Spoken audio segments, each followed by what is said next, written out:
देश प्रेम देशवासियों के कल्याण से प्रमाणित होता है।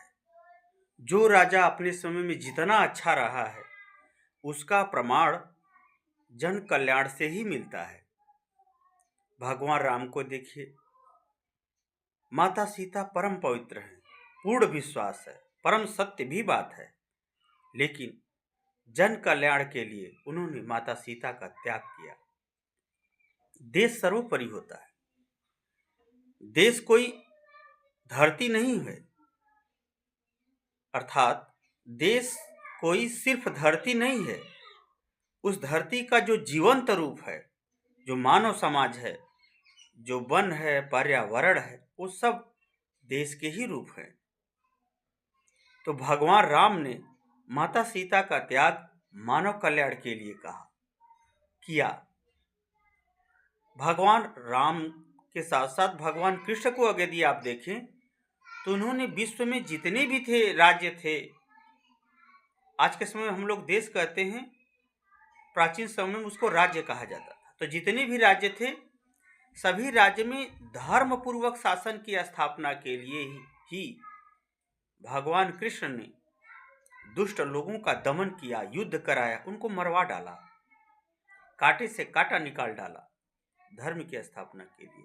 वो भी सुंदर और व्यवस्थित देश की स्थापना किए। जितने भी महान योद्धा आप इतिहास में पढ़ते हैं या फिर पुराणों में पढ़ते हैं, सब मानव कल्याण देश के काम आए। तो आज के समय में अगर देखा जाए, आधुनिक इतिहास के विषय में देखा जाए, तो मुस्लिम समाज का जो पतन हुआ, वो लोग देश को छोड़कर के राजा को ही सर्वोपरि मानने लगे। राजा को ही मानव कल्याण का ध्यान नहीं दिया, जिसके कारण से राजतंत्र का मटिया मेट हो गया। अब आ गया लोकतंत्र। लोकतंत्र का अर्थ जनता अपने प्रतिनिधियों के माध्यम से, जनता संविधान के माध्यम से, अपने संविधान के माध्यम से शासन व्यवस्था बनती है, होती है, की जाती है शासन। तो इस लोकतंत्र में भी मानव कल्याण ही सर्वोपरि है। जो राजा, जो नागरिक, जो धार्मिक समुदाय मानव कल्याण को सर्वोपरि समझ करके शासन व्यवस्था नहीं करता है, शासन संचालित नहीं करता है, सभी मानव कल्याण को ध्यान में नहीं रखता है, वह देश भी बिखर जाता है, बट जाता है, अशांति हो जाती है।